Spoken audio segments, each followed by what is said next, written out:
What if I told you that Squid Game's most heartbreaking backstory actually happened in real life? That Player 456's tragic past isn't just a story, but based on one of South Korea's most devastating events? In 2009, nearly 1,000 South Korean car factory workers occupied their workplace for 77 days. They built walls from car parts. They fought police with sticks. They watched friends get beaten unconscious. Many never found work again. 43 people took their own lives. This was the Sangyong Motor Strike, and it directly inspired the world's biggest Netflix series. When creator Hwang Dong-hyuk created Seong Gi-hun's backstory, he wasn't imagining the desperation. He was remembering real people who lost everything fighting for their jobs. The workers who inspired this global phenomenon got nothing from its success. While Netflix made billions, the survivors are still dealing with the consequences of their fight for dignity. Today, we're uncovering the true story behind Squid Game. Here's how the Sangyong Motor Strike actually connects to Squid Game. Creator Hwang Dong-hyuk used this real tragedy as inspiration for Seong Gi-hun's backstory. In the show, we learn that 10 years ago, Gi-hun was laid off from an assembly job at Dragon Motor, a car manufacturing plant. Dragon Motor is a clear reference to Sangyong. In Korean, Sangyong translates to double dragons. Like what happened at the real Sangyong factory, Gi-hun and his co-workers went on strike, which led to violent clashes with police. We see a brief scene of this in episode 5 of the first season, workers fighting desperately against riot police. Hwang Dong-hyuk was completely open about using this real tragedy. In a 2021 interview, he said he wanted to show how any ordinary middle-class person can fall to the bottom overnight. The Sangyong strike gave him the perfect example.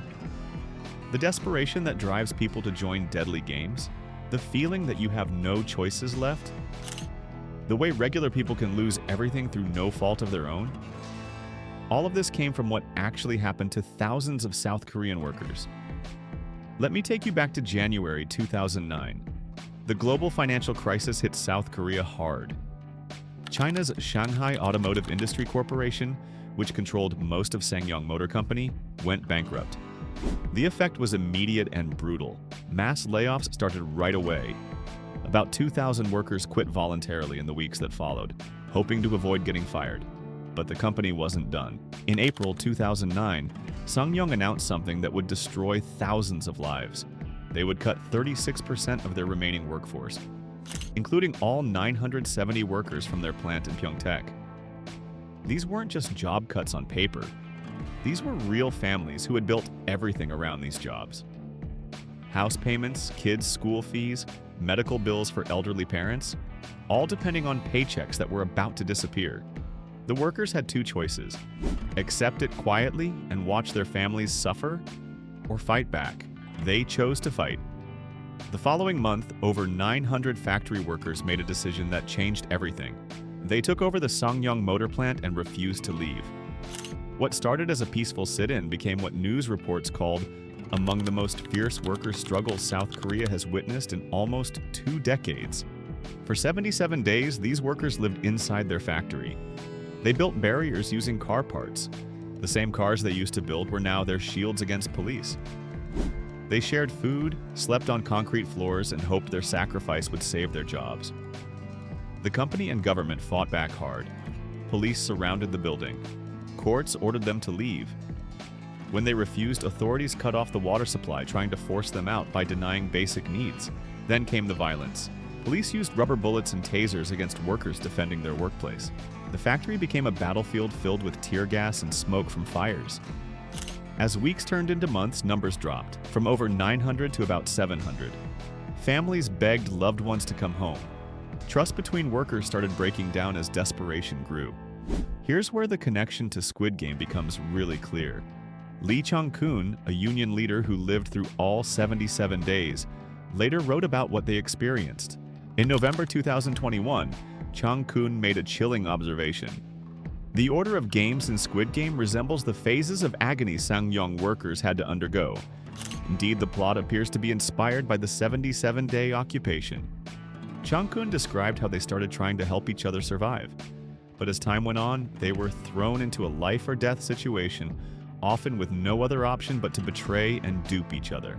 Just like in Squid Game, Chung-kun said the Sangyong workers each had to hurt our closest friends. He added, "By the time the police raided the strike, there were only about 700 of us left, and mistrust of our co-workers nearly outweighed our trust."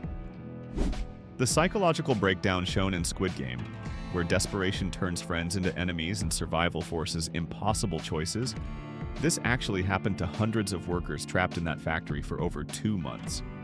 After 77 days, the siege ended. The New York Times reported that the plant had virtually become a war zone. A deal was made. The company would keep 48% of the factory jobs. It seemed like a partial win. But the real punishment was just starting. The striking workers were blacklisted from other big Korean companies. They couldn't find new jobs anywhere. They faced huge fines for their union activities. Courts took their wages and property to pay these fines. Families lost their homes. Kids had to leave school. The people who fought to save their jobs ended up worse off than if they'd never fought at all.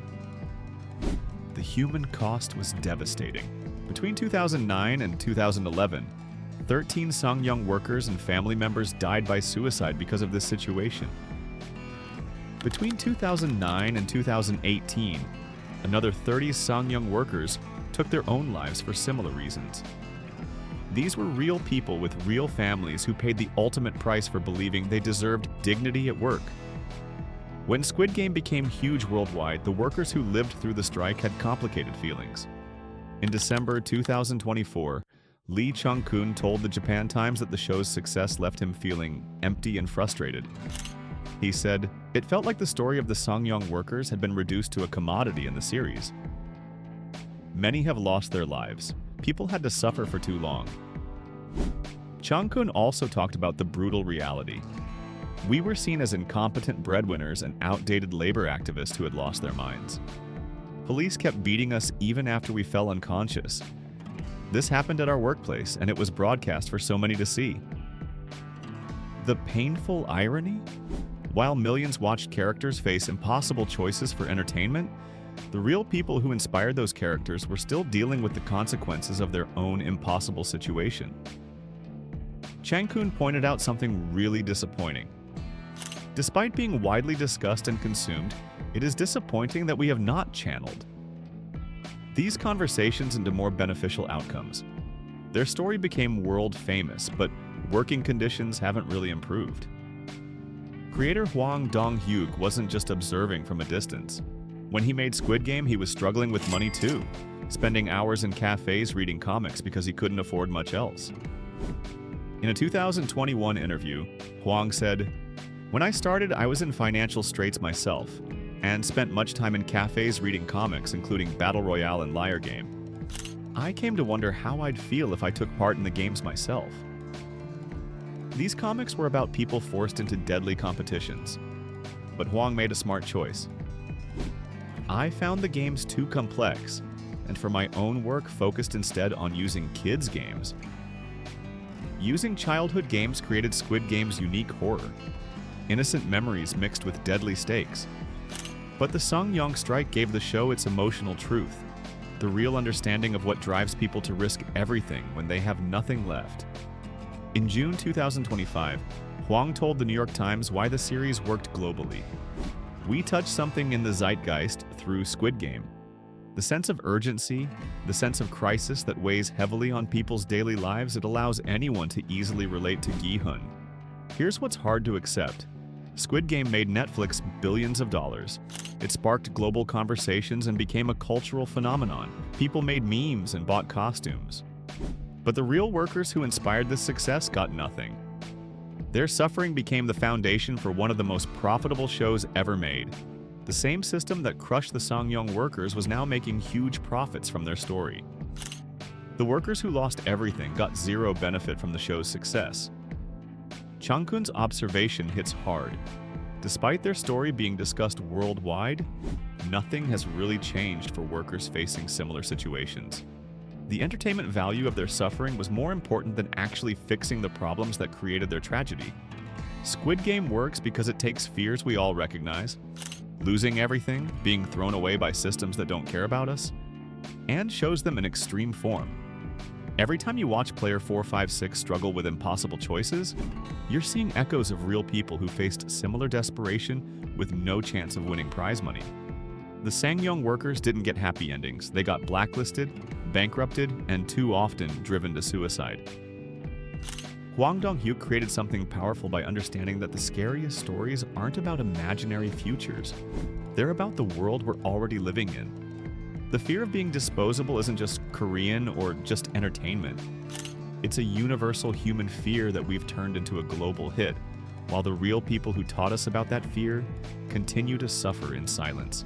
Next time you see those pink guards, remember the 43 real people who died behind this story. Their fight for dignity deserves to be remembered as more than entertainment. If this opened your eyes, subscribe for more truth behind the shows you love.